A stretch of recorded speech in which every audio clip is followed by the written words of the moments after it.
Y ahora ya, No si sé quieres, podemos pasar a hablar un poco de la cuestión diplomática, que también tiene si... algunas novedades, por ejemplo, sobre la estrategia de Estados Unidos en torno a la guerra, viendo que están cambiando un poco las tornas sobre el terreno. ¿Qué es lo que plantea Estados Unidos?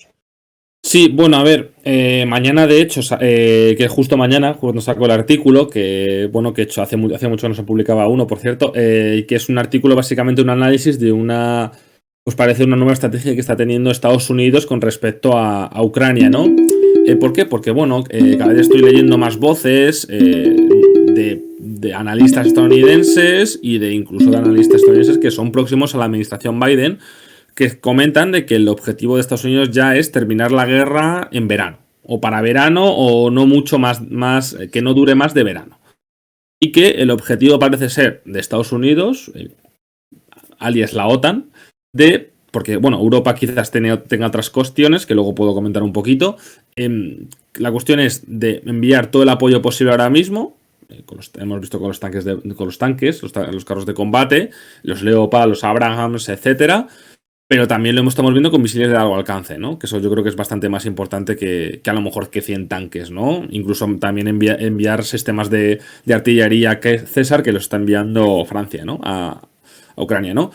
Que resistan, el objetivo sería que resistan los ucranianos el empuje ruso y que para primavera-verano realicen esa ofensiva los ucranianos con el material occidental. Lo que pasa es que habrá que ver los tiempos y si de verdad pueden poner en marcha todo ese material y intentar que ganen los ucranianos ese momentum y ya intentar sentar en la mesa de negociaciones a ambos bandos. ¿Por qué? Porque, bueno, pues ya ha salido de hecho noticias del Pentágono, que los cita el medio estadounidense Político, diciendo que, bueno, que ven muy difícil, muy difícil que los ucranianos puedan llegar a tomar en un corto plazo Crimea. Incluso lo ha dicho también el presidente del Estado Mayor, creo que es el Estado Mayor, bueno, el general Mark Milley. Y bueno, si hay ciertas divisiones además dentro de Washington, entre los que esto ya se lleva reportando desde hace meses, entre los, digamos, el estamento militar y el estamento más político de la administración Biden, ¿no? Por una parte, el estamento militar apoya más la opción de la diplomacia, mientras que el estamento más político, pues apoya una opción más de apoyo a Ucrania, ¿no? En ese sentido también se ha visto varios reportes que, bueno, que eso, que es el famoso, un artículo que se ha hecho bastante viral de un medio suizo que dice que, según la información de varios parlamentarios de alto nivel alemanes, diciendo de que el jefe de la CIA ha viajado a Moscú y a Kiev para ver cómo estaban los ánimos para un posible alto el fuego y acuerdo de paz, ¿no? Lo que pasa es que ninguno de los bandos quería, porque, bueno, Kiev no quiere ceder territorio, normal, por una parte, y por otra parte Moscú decía que no, que ellos no quieren ahora un acuerdo porque eventualmente piensan que en el largo plazo pueden ganar la guerra, ¿no?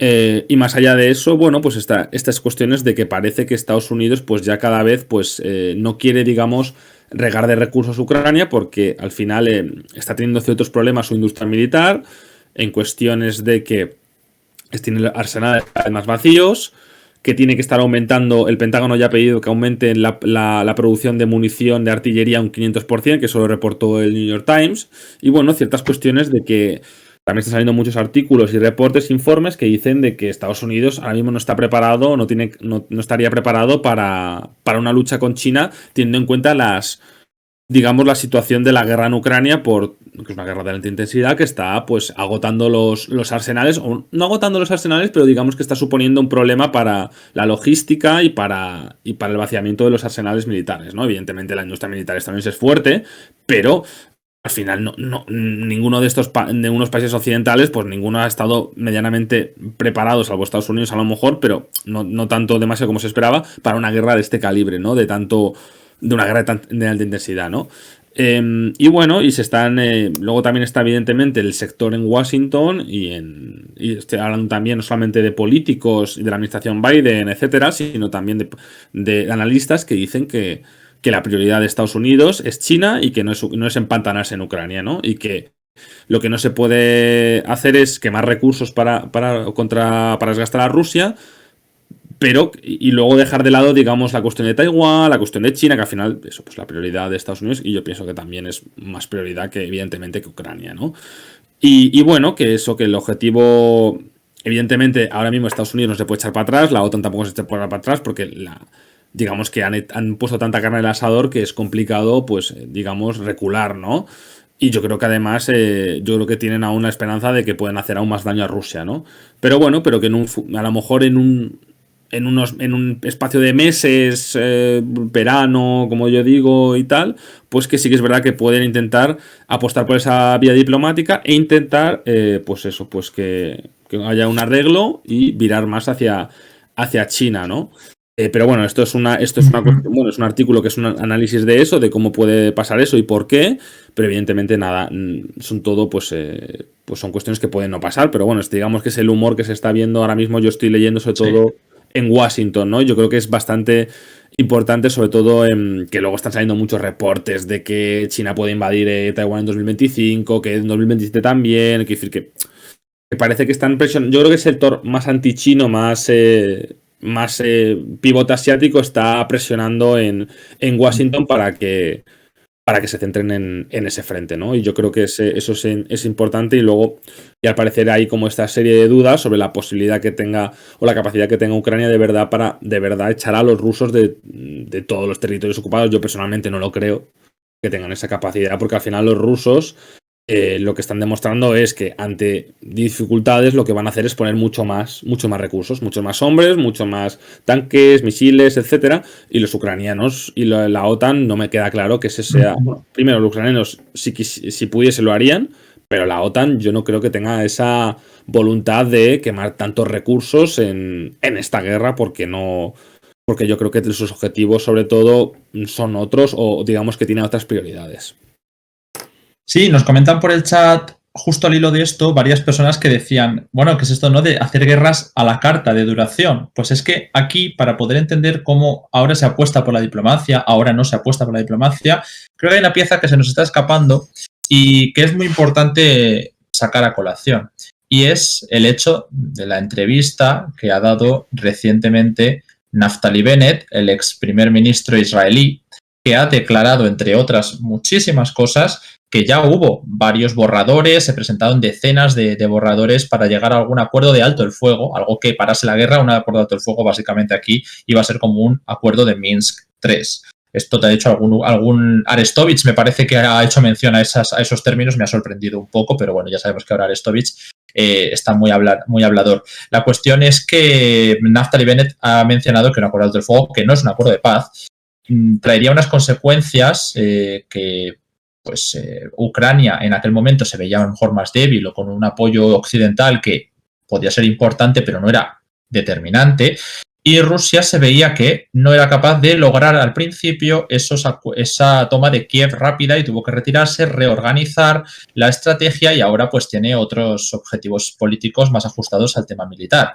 ¿Por qué digo esto? Porque si de verdad ha habido tal pretensión de llegar a un acuerdo hace meses, es decir, en los primeros estadios de la guerra, viendo que de verdad iba en serio la amenaza rusa, significa que no se llegó a ningún acuerdo y después se ha ido escalando continuamente a causa de algo. En este caso, Naftali Bennett señala directamente a Occidente, sin ser precisamente Naftali Bennett un perfil prorruso, pero aquí es donde estamos viendo cómo Netanyahu, con la llegada de su gobierno, por un lado ha tenido que balancear sus relaciones con Rusia para no mandar esos sistemas antiaéreos de los que se lleva pidiendo tanto tiempo a Israel que mande, la famosa cúpula de hierro, y al mismo tiempo mantener esas relaciones con Rusia, porque Rusia ya ha dicho que si se manda bueno, pues se deteriorarán enormemente. No sé si se ha escuchado algo que nos ha... Vale. Vale, perdón. Creo que se nos escucha bien, pero nada, el tema de que Israel ha intentado mantener las relaciones con todos, con Ucrania y con Rusia. Y nada, pues en este caso el giro que ha dado Netanyahu no ha sido solo por el tema de hablar de, bueno, mandaremos o no los antiaéreos, sino también a nivel diplomático. No hay que olvidar que Netanyahu fue muy, muy cercano al sector republicano de Estados Unidos, mientras que Naftali Bennett al principio de la guerra fue a Kiev y a Moscú a hablar con ambos líderes. De hecho, ha declarado en esta entrevista que él, poco después de salir de Moscú, ya estaba escribiendo a Zelensky para asegurarle que Putin le había dicho que no iba a matar a Zelensky, que su vida no corría peligro y que entonces Zelensky salió a dar esos discursos diciendo que iban a resistir y que por lo visto Zelensky estaba en un búnker hasta que Bennett le avisó.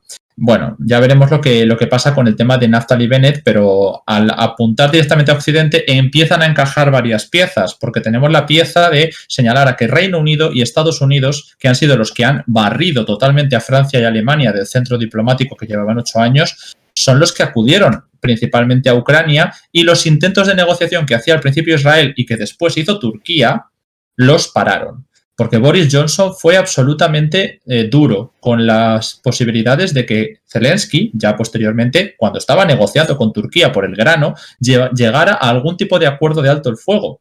De modo que ahí vemos como Boris Johnson dijo que no se hiciera un acuerdo con Rusia, porque interesaba a Estados Unidos alargar la guerra, porque estaba funcionando totalmente para ellos. Consiguieron que Europa se desprendiera de sus relaciones comerciales, energéticas. Ahora ha podido barrer la industria, que ahí tenemos un artículo muy, muy interesante de Pablo, que ha sido el primero que se nos ha puesto a hablar de la ley de la inflación de Estados Unidos, que yo creo que ahí tendrás alguna cosa que comentar de cómo a Estados Unidos le ha convenido perfectamente dilatar esta guerra, porque ahora los restos de la industria alemana están desplazándose, bueno, restos todavía está ahí, ¿no? Pero que se está apuntando directamente a esa industria para relocalizar industrias que consideran verdes en Estados Unidos. Y esto, desde luego, a Estados Unidos le convenía, y ahora que a lo mejor ven que se les está poniendo en contra en la situación en Asia-Pacífico, que necesitan virar definitivamente, y que este conflicto ya ha sido amortizado, porque dirán, a ver, todavía es pronto para darlo por amortizado, no es, Afganistán tardó 20 años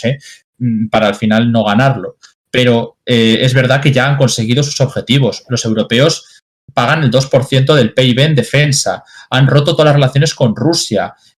Ucrania al menos ha conseguido no perder todo su territorio por ahora, simplemente se están enfocando en el Donbass, que es una cosa que no es menor, pero no es lo que se planteaba en febrero de 2022. Entonces, es normal que haya algunas voces, como la señora Nuland, de la que nos habéis preguntado por el chat, que es una de las más duras dentro del ala intervencionista del sector de Biden, porque de hecho ya trabajó con Biden en el Maidán.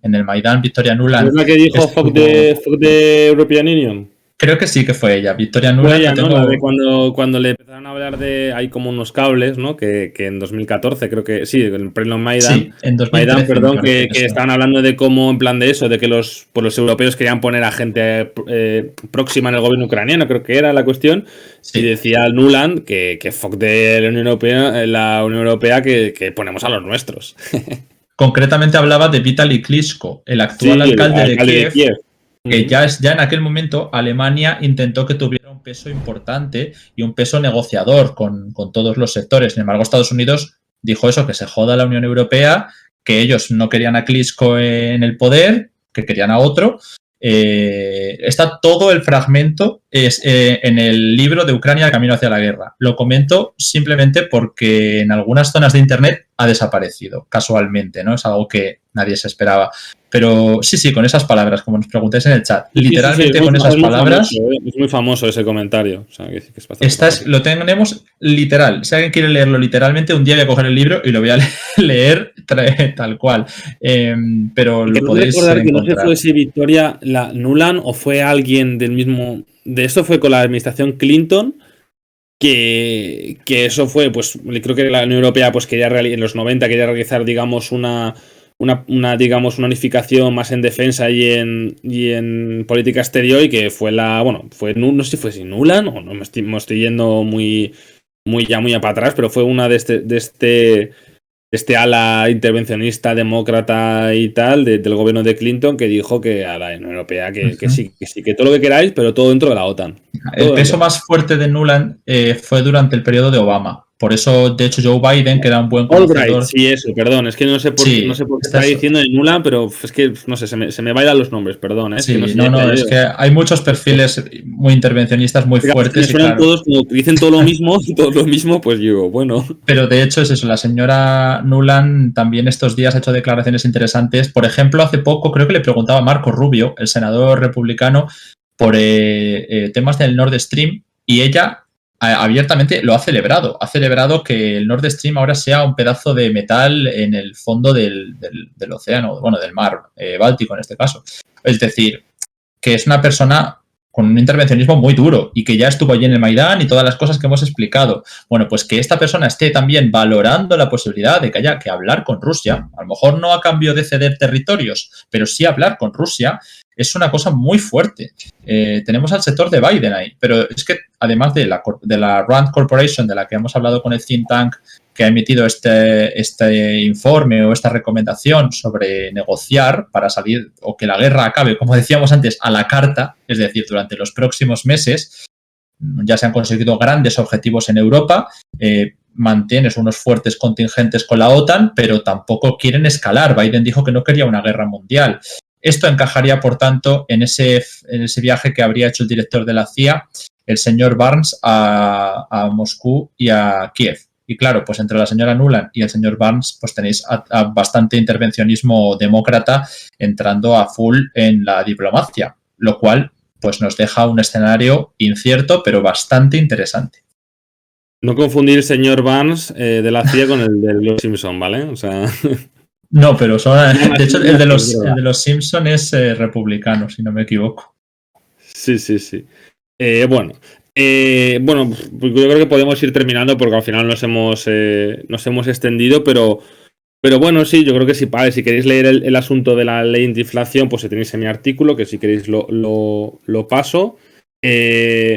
Más allá de eso, aún sigue ese debate de qué hacer, ¿no? con esta cuestión, porque evidentemente pues Estados Unidos pues va como siempre un poco a su bola. Y la Unión Europea pues le cuesta un poco, digamos, por responder a estas cuestiones. Y bueno, sí, evidentemente la industria alemana pues no lo está pasando bien ahora mismo por el tema de los altos costes de la energía, ¿no? Y bueno, y veremos, porque al final la cuestión, yo además lo apunto en el artículo este que tenéis mañana sobre la cuestión de Estados Unidos, el nuevo rumbo, yo apunto de que esta cuestión de Estados Unidos, que tiene su sentido completamente estratégico, eso hay que decirlo, y geopolítico. Yo me pregunto que, bueno, si este cambio de rumbo, si se da, porque puede que no darse, eso es así, eso simplemente es un análisis de la situación actual y de una cierta tendencia que se puede ver, pero que si, llegado el caso, se va a contar con los aliados europeos. Yo tengo mis dudas, viendo, por ejemplo, el modus operandi de Afganistán, por ejemplo. Pero bueno, es una y tantas cosas, porque yo no sé ahora mismo si Bruno Le Maire, que no está en el Ministerio de Exteriores, ¿no? Ya no está. No, es del Ministerio de Economía. Ah, perdón, pero ¿sigue estando en el ministerio o no está en el ministerio? Sí, por supuesto, es una de las principales figuras del gobierno. Entonces, el que tú dices es Le Drian. Perdón, vale, me he confundido. El de Exteriores sí que se cambió, pero el de Economía es uno de los que más críticas le he visto con respecto a la relación transatlántica de todo el gabinete de Macron. Es decir, el tema de, no solamente en su momento, que Le Drian fue también muy duro, con el tema del AUKUS, el tema de Afganistán, pero también he visto a Le Maire un poco con el tema de la ley que tú has comentado, la ley del proteccionismo, de los subsidios y para luchar contra la inflación en Estados Unidos, y que están bastante cabreados los franceses ahora otra vez con Estados Unidos. Si encima en Alemania ven volar su industria y le dejan una Europa liderada por Varsovia, pues va a haber bastantes tensiones internas estos años. Sí, o sea, es el más, digamos, beligerante, ¿no? Y de hecho, muchas de las cosas que digo en el artículo este de las tensiones, que lo he pasado por el chat, pues muchas cosas viene del impulso francés y de hecho está siendo el impulso francés el que pide pues una política de subsidios. Digamos que están pidiendo una ley de inflación estadounidense, pero a la europea. Lo que pasa es que evidentemente pues hay los sospechosos habituales de los estados del norte que no quieren realizar eso, como ya la misma discusión del fondo de recuperación, que no quieren que, digamos, que haya ese gasto excesivo, ¿no?, dentro de la Unión Europea. Pero bueno, ya veremos cómo ocurre. Yo creo que eso da para otro tema que tampoco hoy corresponde. Que no sé si cerramos ya, porque al final nos hemos pasado de tiempo. Al final iba a hablar Néstor, pero no le ha dado tiempo. Pero el miércoles yo creo que puede comentar las cosas de Chipre y Ecuador y ya está. Y de todos modos, ya tenéis publicado en Twitter los resultados de esta primera vuelta de elecciones presidenciales en Chipre. Esta semana que viene habrá segunda vuelta. Además, coincide con una serie de elecciones interesantes, porque hay elecciones en varias regiones italianas, hay elecciones en Berlín y alguna más se me escapa, pero menores también en algunas zonas suizas. Pero principalmente la segunda vuelta de las elecciones presidenciales de Chipre. Y nada, el tema de Ecuador es que todavía no están los datos por completo, pero yo creo que durante estos días son elecciones locales, el correísmo le ha ido muy bien, pero no vamos a entrar tampoco ahora porque no tenemos los datos sobre la mesa del todo y porque en esto otro día pues podrá estar más tiempo. Que hoy, como era Ucrania, pues ha correspondido centrarnos en Bakhmut y en la diplomacia. Sí, igualmente si cae Bakhmut, que puede ser en los próximos días, igual podemos hacer otro especial de más centrándonos en Bakhmut y en las tendencias que pueden darse de la guerra de Ucrania. Porque al final sí. Tened en cuenta que si... Igualmente estamos en un momento decisivo. Digo, que tengáis en cuenta que si cae Bakhmut, pues estaremos aquí. Si ocurre de manera así repentina o si va siendo paulatinamente que nada más que vaya quedando un barrio, pues os lo vamos contando durante los días, ¿vale? Hacemos distintos repasos militares. Los que nos conocéis de siempre ya sabéis que aquí tenéis siempre un repaso por el mapa. Y nada, yo creo que con esto tenemos suficiente por hoy. Pablo. Sí, así que nada, que muchísimas gracias por escucharnos y que nada, que nos vemos en la próxima. Y que mañana leerse el artículo de Pablo, que va a estar muy interesante si queréis, sobre este tema. Si os apetece. ¿No? Yo os lo recomiendo, ¿qué voy a deciros? Venga, muchísimas gracias a todos por estar con nosotros. Os animamos a suscribiros aquí en YouTube, donde podáis. Y nos vemos el próximo día.